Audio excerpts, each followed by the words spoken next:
Okay, you are applying force to the upper block. Here there is a smooth surface here. Smooth surface. Okay.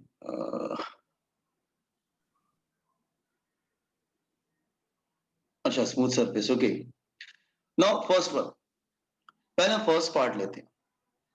If the blocks are moving together, suppose friction बहुत ज्यादा है, तो मैंने बोला था कि suppose कर लो कि फर्स्ट ऊपर वाले ब्लॉक पे तुम फोर्स अप्लाई करो, तो इनके बिटवीन क्या आ जाएगा? फ्रिक्शन आ जाएगा ये,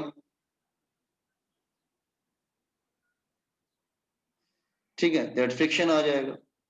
और जो फ्रिक्शन इसको अपोज करेगा, सेम फ्रिक्शन इसको आगे ड्राइव भी करेगा।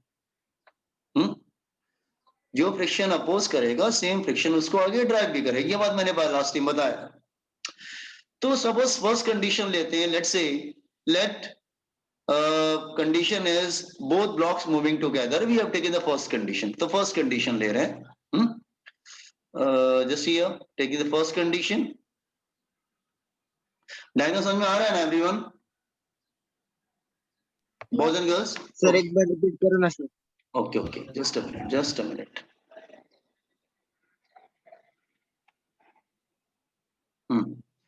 लास्ट लेक्चर में थे आप, हमने पढ़ा था लास्ट लेक्चर में कि एक ब्लॉक के ऊपर ब्लॉक रखा है और दोनों ब्लॉक्स के बिटवीन फ्रिक्शन है, ऑफ कोर्स रफ सरफेस है, फ्रिक्शन है।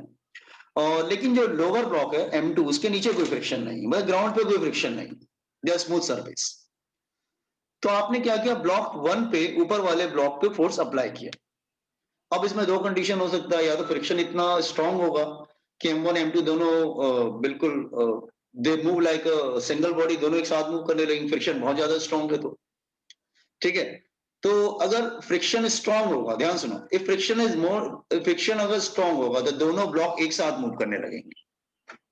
हाँ, लेकिन अगर अप्लाइड फोर्स ज्यादा होगा और फ्रिक्शन कम होगा, तो अप्लाइड फोर्स ज्यादा होगा तो क्या होगा? फिर दोनों ब्लॉक मूव तो करेंगे आगे, बट दोनों का एक्सेलरेशन अलग अलग हो जाएगा।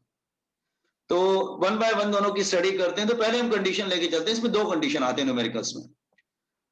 Force applied to the upper block so that blocks moving together, and force applied to upper block so that there's a relative sliding between the block, दोनों ब्लॉक एक अलग अलग एक्सेलरेशन से मूव करने लगे। Now getting the question, first of all start करें? Yes. Okay, let's take the first condition. Okay, let's take the first condition. Let's say both blocks moving together, both blocks moving together. If they are moving together, then what is the acceleration? They have common acceleration, is, let's say, common acceleration for both.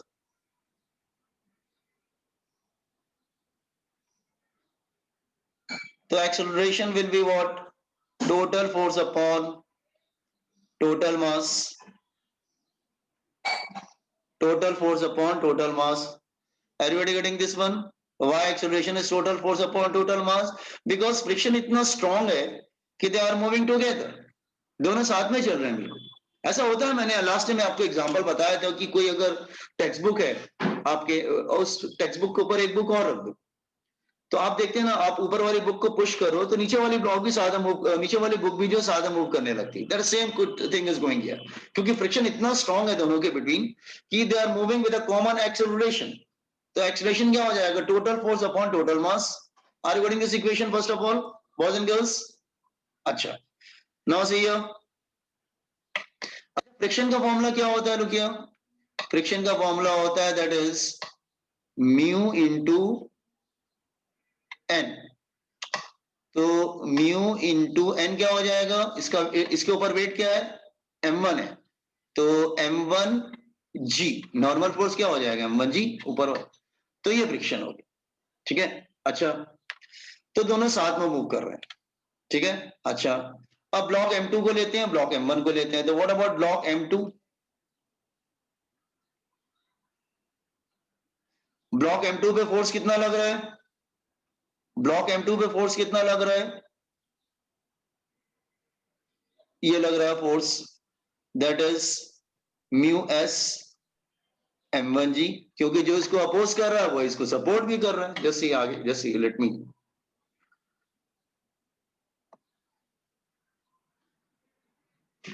हाँ, तो ये भी वही है same.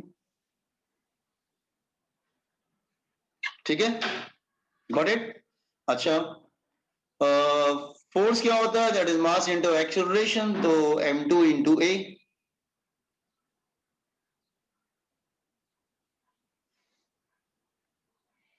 ठीक है, तो acceleration क्या हो जाएगा? That is mu S m1g upon, force को आप मास इंटू एक्सेलरेशन भी लिख सकते हैं ना, दैट इज अपॉन m2, ये हो जाएगा। अच्छा, ब्लॉक m1 पे आओ, ऊपर वाले ब्लॉक पे आओ। m1 को ध्यान से देखो, m1 पे कितने फोर्स लग रहे हैं? m1 पे कितने फोर्स लग रहे हैं? m1 पे बेटा कितने फोर्स लग रहे हैं? Anyone can guess from the diagram? How many forces are acting on m1? 2 2 लग रहे हैं। F राइट की तरफ लग रहा है, फ्रिक्शन लेफ्ट की तरफ लग रहा है। यस, तो m1 पे एक्चुअली, m1 पे जैसे ऊपर वाला ब्लॉक जो m1 है, 2 फोर्सेस आर एक्टिंग हियर। एक तो F लग रहा है और दूसरा पीछे फ्रिक्शन लग रहा है। जब भी ब्लॉक m2 पे there is only one force is acting, that is only friction. तो इसका फॉर्मूला इक्वेशन कैसे बनेगा? ये राइट की तरफ जा रहे हैं दोनों, हाँ, तो कैसे बनेगा? F minus F S is equal to mass into acceleration. F minus F S is equal to mass into acceleration. F S का फॉर्मूला क्या है? That is mu S m1g is equal to m1 into A. Bring it down, तो ये क्या हो जाएगा? F upon m1 minus mu S into G. Is it clear? Are you getting? या ऐसे बोल सकते हैं कि आपको, एक काम करते हैं, वेट, इसको इधर राइट तरफ लाते हैं, वेट,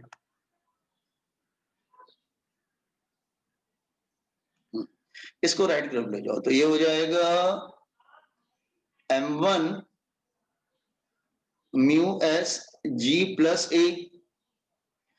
ये जो एक्सीलरेशन की वैल्यू है ना, equation number 2, using equation number 2, equation number 2 हम लोग यहां पे रख सकते हैं, रख सकते हैं ना इक्वेशन नंबर 2। इक्वेशन नंबर 2 से अगर एक्सीलरेशन की वैल्यू यहां पे रखो तो क्या हो जाएगा? एक मिनट रुक, मैं देख लेता हूं। m1 mu s g plus acceleration की वैल्यू रखेंगे म्यू एस m1 जी अपॉन m2, तो it become m1 mu s ji, bracket में क्या आएगा? m2 plus m1 upon m2। तो ये कंडीशन पूछा गया है पहले। देखो मैंने क्या किया, देखो जैसे ये हमने ऊपर वाले ब्लॉक पे फोर्स अप्लाई किया, फ्रिक्शन इतना स्ट्रॉन्ग था कि दोनों साथ में मूव करने लगे। हो सकता है फ्रिक्शन बहुत स्ट्रॉन्ग है तो दोनों साथ में चलने लगे, फिर तो दोनों साथ में मूव कर रहे हैं तो दोनों का एक्सेलरेशन बिल्कुल कॉमन है। तो एक्सेलरेशन क्या होगा? टोटल फोर्स अपॉन टोटल मास। अब दोनों ब्लॉक को इंडिविजुअली एनालाइज करो, दोनों का एक्सेलरेशन तो कॉमन है, इसमें कोई इश्यू नहीं है।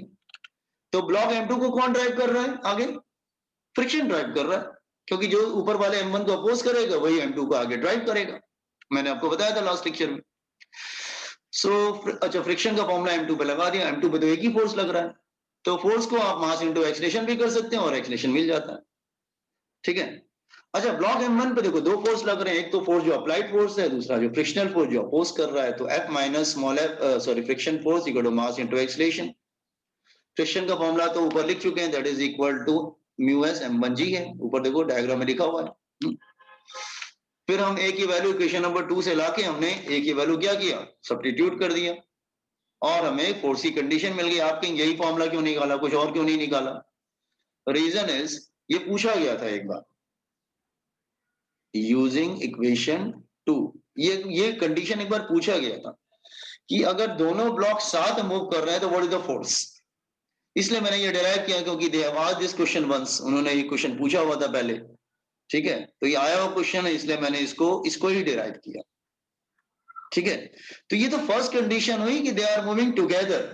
तो पहले टुगेदर वाली कंडीशन कॉपी करिए। डायग्राम आई थिंक कॉपी कर लीजिए पहले डायग्राम अच्छे से, जिसमें दो पार्ट होते हैं, ब्लॉक मूविंग टुगेदर, अब दूसरा होगा कि दोनों अलग अलग मूव करने लगे। यही फर्स्ट पार्ट किया हमने। Open the diagram first. जो ऊपर वाले ब्लॉक का फ्रिक्शन ड्राइव कर रहा है M1 को, सॉरी M1 को अपोज कर रहा है, सेम फ्रिक्शन M2 को आगे ड्राइव कर रहा है।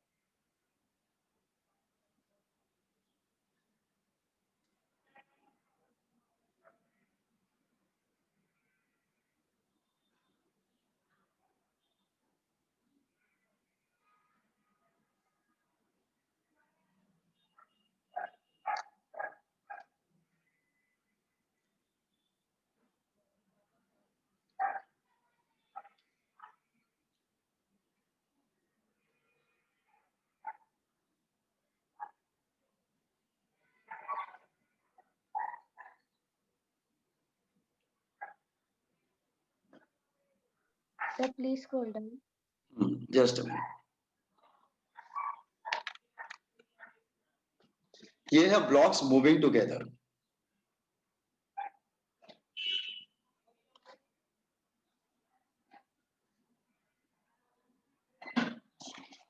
अच्छा, जब साथ में मूव करेंगे ना तो दोनों का एक्सेलरेशन कॉमन होता है। संदेश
Done, sir.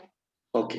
अब हम आते हैं दूसरे सेट पे कि अगर दोनों के बिटवीन फ्रिक्शन इतना स्ट्रांग नहीं है, सपोज कर लो, तो आप देखो अगर एक बुक के ऊपर आप दूसरा बुक रख के ऊपर वाली बुक को पुश कर रहे हो तो दोनों ही आगे मूव कर रहे हैं, लेकिन दोनों का एक्सेलरेशन अलग अलग है। कोई आगे चला जाता है, कोई पीछे बुक चला जाता है, लाइक दैट। हाँ शुभम, ऑफ कोर्स, हाँ मैं भेज देता हूँ, आज ही डालता हूँ रिकॉर्डिंग। जो लास्ट लेक्चर की रिकॉर्डिंग थी आई विल सेंड टुडे। हाँ okay. Now come to the second one. फिर से डायग्राम ड्रॉ करते हैं।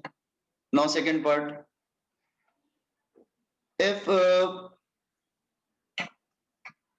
if there is a relative motion between both the blocks, there is relative motion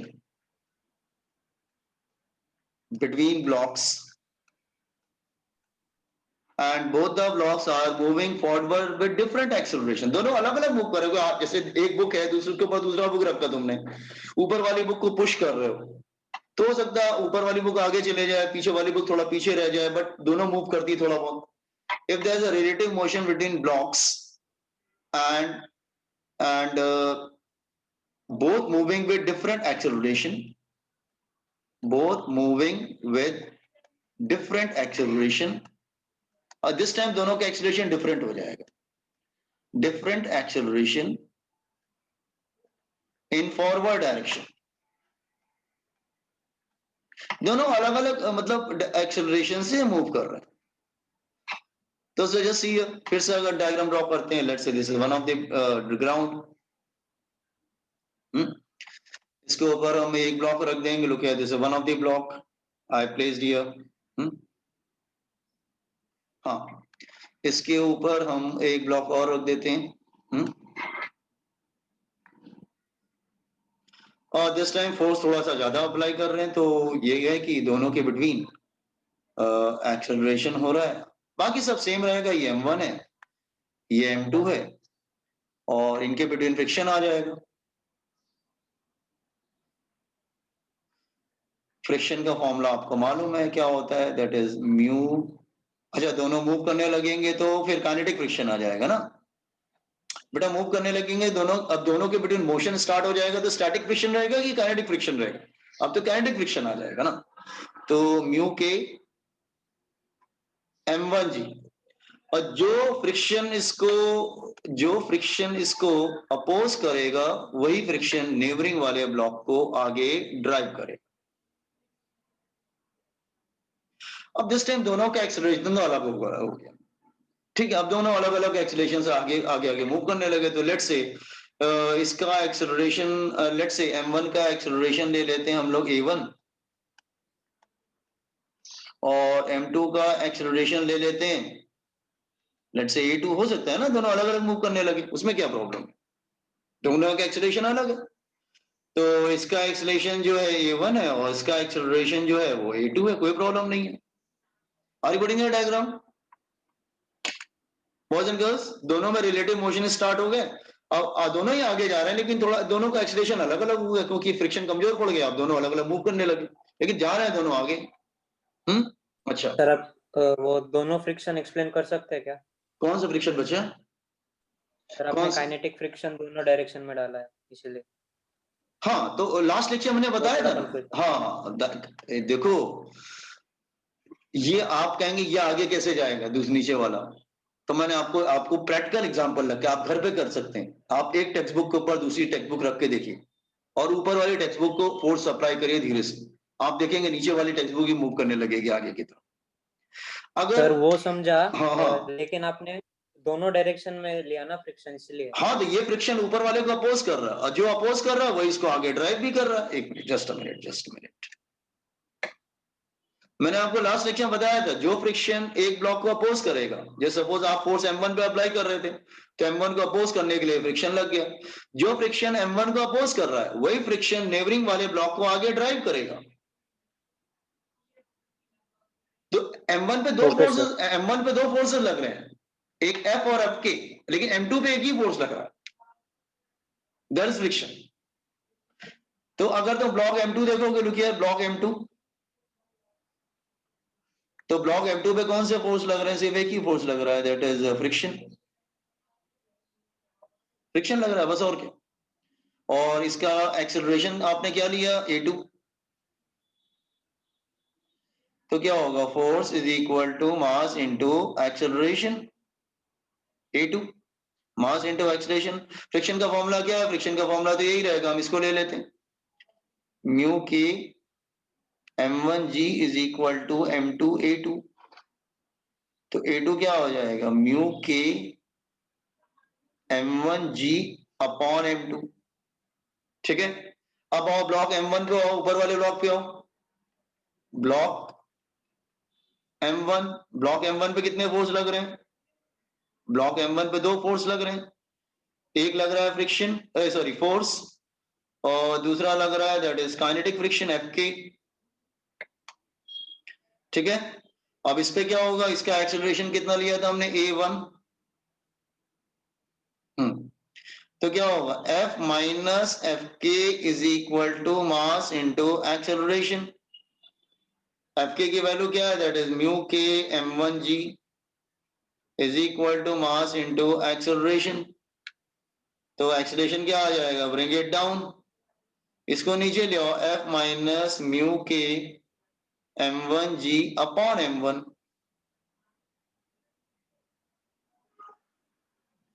तो ये हो गया एक्सेलरेशन ऑफ m1, और ये हो गया acceleration of m2। Is it clear? Acceleration of m1, acceleration of m2, just check it. देखो देखो देखो दोनों को दोबारा फिर से डेरिवेशन देखिए। मैंने क्या किया? दिस टाइम फोर्स अप्लाई किया तो सपोज दोनों ब्लॉक के बिटवीन एक मतलब दोनों आपस में अटैच नहीं हो पाए, दोनों का फ्रिक्शन कमजोर पड़ गया, तो दोनों अलग अलग मूव करने लगे, लेकिन आगे मूव करने लगे। तो आप फोर्स अप्लाई कर रहे हो ऊपर वाले ब्लॉक पे, तो फ्रिक्शन अप्लाई होगा ऊपर वाले ब्लॉक पे, लेकिन जो फ्रिक्शन अपोज करेगा वही उसको आगे सपोर्ट करेगा। Is it clear? नीचे वाले को ब्लॉक को सपोर्ट करता है, आगे बढ़ाता है। तो ब्लॉक M2 पे एक ही फोर्स लग रहा है, फ्रिक्शन, फ्रिक्शन हो गया मास इनटू एक्सेलरेशन, फॉर्मूला अप्लाई कर दिया, मिल गया। ब्लॉक M1 पे दो फोर्स लग रहे हैं, F minus Fk is equal to mass into acceleration. Fk की वैल्यू रख दी है, बाकी एक्सेलरेशन निकाल लिया, दोनों का एक्सेलरेशन मिल गया A1 A2। तो न्यूमेरिकल कैसा आता है एग्जाम में? दोनों का एक्सेलरेशन पूछेगा, लेकिन एक बात बताए, अब ये आपको नहीं बताएगा वो कि दोनों साथ में मूव कर रहे हैं कि दोनों अलग अलग मूव कर रहे हैं। आपको जज करना पड़ेगा। अगर ये इक्वेशन को ओबे कर रहा है, ध्यान सुनो, ये वाली इक्वेशन को जो पहला वाला आया था, तो दोनों साथ में चल रहे हैं। अगर ये इक्वेशन मैच कर गई पूरी, left hand side is right hand side, तो समझ लेना है कि दोनों साथ में चल रहे हैं। समटाइम वो दे भी देता है कि they are moving together and they are not moving together, they are moving differently, दोनों डिफरेंट एक्सेलरेशंस आगे मूव कर रहे हैं। तो थोड़ा सोच समझ के करना। Copy in the second case,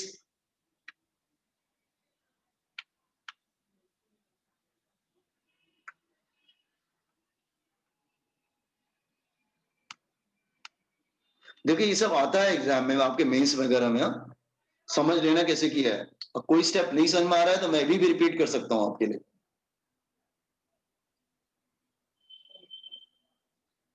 sir हाँ बच्चे बोलो।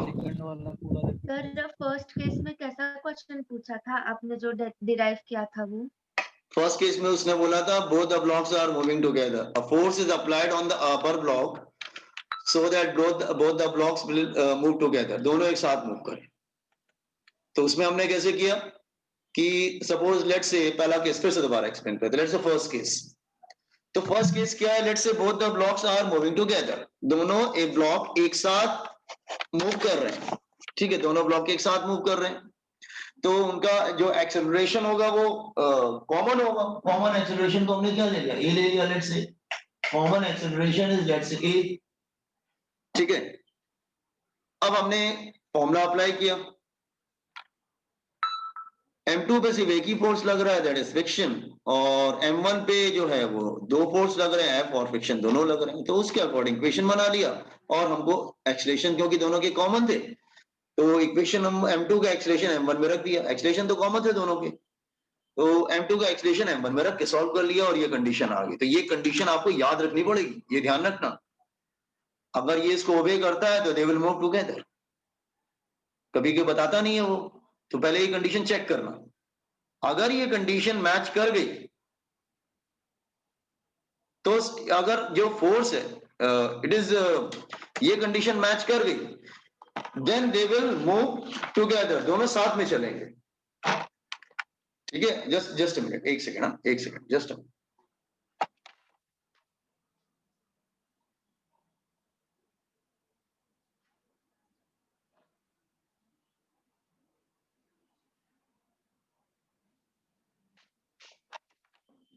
हाँ ओके, जो अप्लाइड फोर्स है ये इसके लेस देन इक्वल टू होगा ना, तो दोनों साथ में चलेंगे फिर।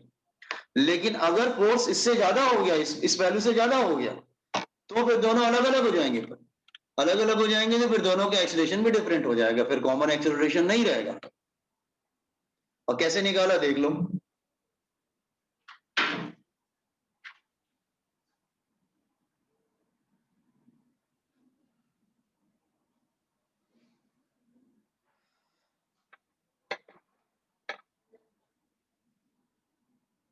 एक बार आप अपने से करके देखिएगा, कोई डाउट होगा तो मैं बताता हूं, ठीक है आपको। Just try yourself first. Mu के M1 जी, ये हो गया। और जो फ्रिक्शन इसको अपोज करता है वो second one, okay just a minute. Just here let's say ये तो स्मूथ सरफेस है, यहाँ पे कोई फ्रिक्शन नहीं है, नो फ्रिक्शन।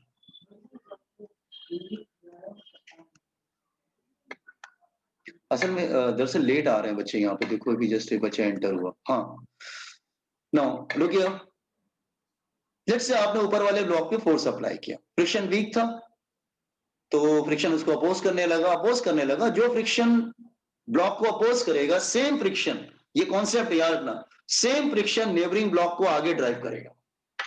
तो Fk जो है इनके बिटवीन काइनेटिक फ्रिक्शन आ गया क्योंकि ये मूव करने लगा। हाँ, जो फ्रिक्शन M1 को अपोज कर रहा है सेम फ्रिक्शन जो है M2 को आगे ड्राइव कर रहा है। अच्छा, फ्रिक्शन का फॉर्मूला क्या होगा? म्यू इंटू एन, एन क्या होगा? M1 जी।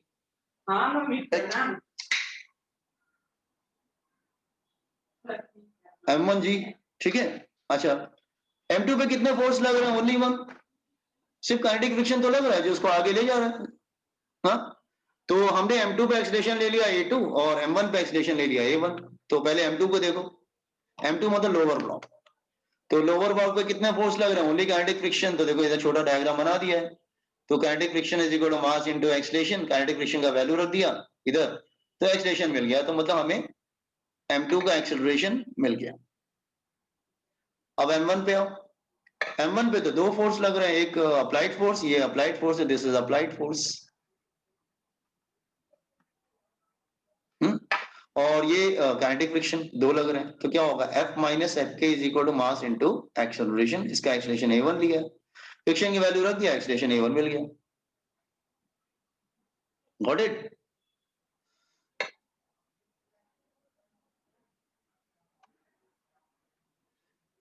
आपको पूरे याद करने सब आपको समझना पड़ेगा, पूरा समझ के याद करके जाओगे, क्योंकि अगर आएगा तो आपको ऐसे बिल्कुल सेम प्रोसेस फॉलो करना पड़ेगा।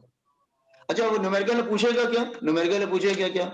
कभी M1 का एक्सलेशन पूछेगा, कभी M2 का एक्सलेशन पूछेगा, कभी वो बोल देगा कि they are moving together, then what is the force, applied force, ये सब बातें करेगा। तो आपको दोनों कंडीशन को अच्छे से समझ के जाना पड़ेगा। और ये ध्यान रखिएगा, ये मैंने वो केस किया है जब मैं ऊपर वाले ब्लॉक पे फोर्स अप्लाई कर रहा हूं। अब इसका रिवर्स होता है। रिवर्स मतलब कि आप नीचे वाले ब्लॉक पे फोर्स अप्लाई कर रहे हैं, और सेम चीज हम फिर करेंगे जो हमने अभी किया ना, सेम प्रोसेस हम करेंगे, फॉलो करेंगे।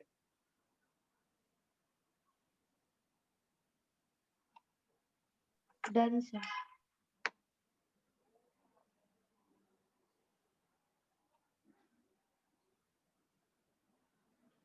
Done sir. मैं स्क्रॉल करूं क्या boys and girls? Yes sir. Yes sir. Okay, now अब रिवर्स करते हैं। नेक्स्ट क्वेश्चन, दो ही क्वेश्चन ज्यादा पूछे गए हैं मेंस में, ठीक है। अच्छा, ध्यान रखना, लेकिन एडवांस वगैरह में वो और भी फ्रिक्शन लेंगे, ठीक है, तो उसको भी हम करा देंगे बाद में। फिलहाल तो हम अभी दो ही ब्लॉक को लेके कर रहे हैं, ठीक है। अच्छा, नाउ सेकंड क्वेश्चन।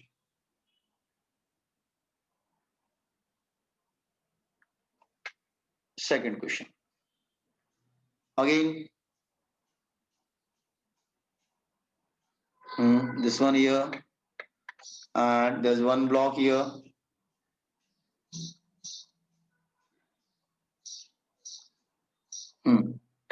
एक ब्लॉक और ले लेते हैं हम लोग, एक ब्लॉक और लेते हैं, इसके ऊपर रख देते हैं, क्योंकि मेंस में सिर्फ दो ही ब्लॉक के आने के चांसेस ज्यादा रहते हैं जब भी पूछा गया है ना, ठीक है। This one, okay.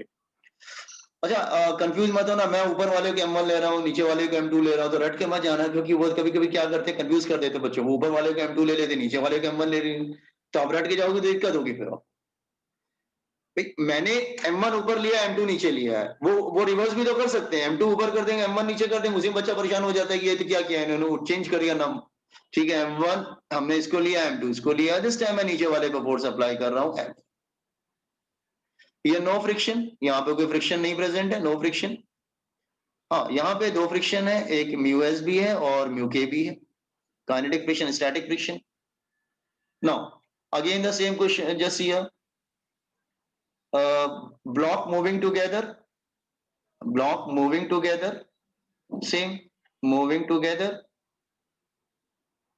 Number two, relative slide, मतलब moving together मतलब they have common acceleration, उनका acceleration क्या होगा? common acceleration होगा।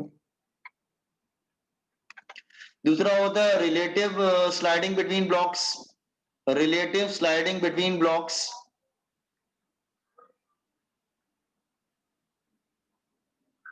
मतलब they have different acceleration, A1 and A2, different acceleration।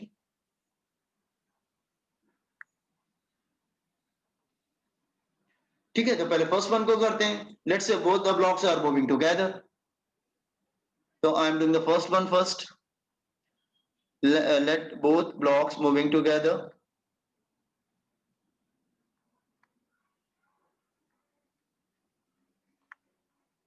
together. They have common acceleration.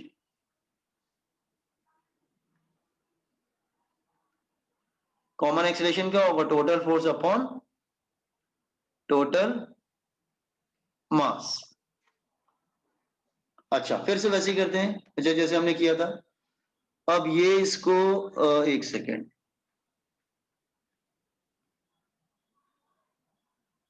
ये इसको अपोज कर रहा है और मैंने बोला था जो अपोज करेगा वो नेबरिंग ब्लॉक को क्या करेगा? आगे ड्राइव भी करेगा। ये बात बताया था ना, जो अपोज करेगा। तो अब ये देखो फ्रिक्शन अब रिवर्स हो रहा है, फ्रिक्शन M2 को अपोज कर रहा है लेकिन M1 को आगे वो ड्राइव कर रहा है। Is it clear? वैसे फ्रिक्शन का फॉर्मूला क्या होता है? फ्रिक्शन का फॉर्मूला होता है that is mu into mu S into N, और ये हो जाएगा that is mu S M1G, M1G। और ये इसको अपोज कर रहा है, वही इसको आगे ड्राइव भी कर रहा है, mu S M1G, and they are moving with common acceleration. Are you getting the diagram first? Yes, sir. Mu M1G। अच्छा, तो दोनों पे ब्लॉक M2 में M1 को कौन आगे ले जा रहा है? फ्रिक्शन। तो दोनों को अलग अलग करते हैं। पहले सर, ब्लॉक M, हाँ बच्चा कोई बोल रहा है क्या? सर वापस समझा ना डायग्राम। अच्छा, डायग्राम दोबारा समझा देते हैं। जैसे ये देखो M2 ग्राउंड पे रखा है, ग्राउंड को स्मूथ लिया है, ग्राउंड पे कोई फ्रिक्शन नहीं है, ठीक है। अच्छा, ये सब हटा देते हैं। Wait, let me delete all the things.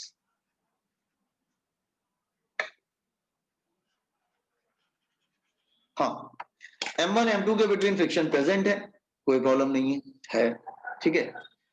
अब उन्होंने दो क्वेश्चन तुमको दिए हैं कि पहला केस ऐसा लेना है कि दोनों ब्लॉक साथ में चल रहे हैं। ऐसे कैसे हो सकता है कि दोनों ब्लॉक साथ में चल रहे हो? तो उसका आप रीजन बोल सकते हैं कि बिकॉज ऑफ फ्रिक्शन दोनों ब्लॉक आपस में मतलब स्ट्रॉन्ग अट्रैक्शन है, तो दे आर वो एक आपस में कंबाइन हो जाते हैं और they are moving as a common body, एक कॉमन बॉडी की तरह मूव कर रहे हैं, ठीक है। ओके, देखो जैसे मैं आपको एग्जांपल लूं, कोई टेबल पे आप कोई ब्लॉक रख दीजिए, आप टेबल को जोर से धक्का दीजिए, तो दो ही कंडीशन होगी। जब टेबल के ऊपर कोई ऑब्जेक्ट रखा है तो वो या तो साथ में मूव करेगा, या ऐसा भी हो सकता है कि टेबल का एक्सेलरेशन ज्यादा होगा और ऊपर वाले ब्लॉक का जो उसके ऊपर रखा है उसका एक्सेलरेशन कम होगा, तो दोनों के मोशन स्टार्ट हो जाएगा। ऐसा हो सकता है ना। तो पहला मैंने कंडीशन लिया, let's both the blocks are moving together. तो तुम this time you are applying force to the lower block. तो ठीक है, पहले फ्रिक्शन बनाते हैं, ठीक है। Let me draw friction first. तो हम लोग फ्रिक्शन बनाते हैं, जैसे ये इसके बिटवीन फ्रिक्शन आ जाएगा, और फ्रिक्शन का फॉर्मूला क्या होता है? That is mu S into N, और इसके ऊपर मास क्या M1 है, तो mu S M1G, normal force weight होता है M1G। ये फ्रिक्शन M2 को अपोज कर रहा है, ये M2 को अपोज कर रहा है, लेकिन M1 को आगे ड्राइव करेगा। M2 को अपोज कर रहा है फ्रिक्शन, लेकिन M1 को आगे ड्राइव करेगा। सेम फ्रिक्शन, ये दोनों फ्रिक्शन सेम है, लेकिन इसको अपोज कर रहा है, इसको ड्राइव कर रहा है आगे, ठीक है। अच्छा, क्योंकि कॉमन एक्सीलरेशन था तो एक्सीलरेशन क्या होगा? टोटल फोर्स अपॉन टोटल मास। ये तो फर्स्ट इक्वेशन हो गया। अब देखो ब्लॉक M1 पे कितने फोर्स लग रहे हैं? सिर्फ एक ही फोर्स लग रहा है ब्लॉक M1 पे, ओनली वन फोर्स। कौन सा फोर्स लग रहा है? That is mu S M1G, जो उसको आगे ले जा रहा है। तो फ्रिक्शन का फॉर्मूला क्या होगा? म्यू एस M1G, और फोर्स क्या होता है? मास इंटू एक्सीलरेशन, तो फोर्स हो जाएगा मास into acceleration, mu S M1G। तो एक्सप्रेशन क्या आ जाएगा? Mu S M1G upon M1, M1 cancel हो जाएगा, तो एक्सप्रेशन क्या हो जाएगा? म्यू एस इंटू जी। ठीक है, ये हो गया। अब आ जाओ ब्लॉक M2 पे, जरा आ जाते हैं दूसरे वाले ब्लॉक पे, मतलब नीचे वाले ब्लॉक।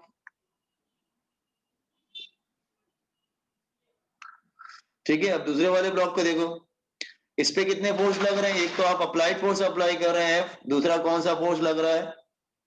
फ्रिक्शनल फोर्स लग रहा है। M2 पे दो फोर्स लग रहे हैं, और ऑफ कोर्स दोनों आगे की तरफ जा रहा है विद कॉमन एक्सेलरेशन। तो इस पे इक्वेशन क्या बनेगी? F minus F S is equal to mass into acceleration. ठीक है, ये फ्रिक्शन का फॉर्मूला रख दो। फ्रिक्शन का फॉर्मूला क्या था? That is mu S m1g is equal to mass into acceleration. अभी एक्सेलरेशन की वैल्यू इक्वेशन नंबर 2 से एक्सेलरेशन की वैल्यू रख दीजिए यूजिंग इक्वेशन नंबर 2। तो F क्या हो जाएगा? दैट ये इधर आ जाएगा mu S m1g plus m2। Acceleration की वैल्यू क्या हो जाएगी? Mu S into g. तो फोर्स क्या हो जाएगा? That is m1 plus m2 mu S into g. तो अगर वो एग्जाम में देता है they are moving with common acceleration, तो फोर्स इतना होना चाहिए, इक्वल टू लेस देन होना चाहिए, तब तो वो साथ में चलेगा।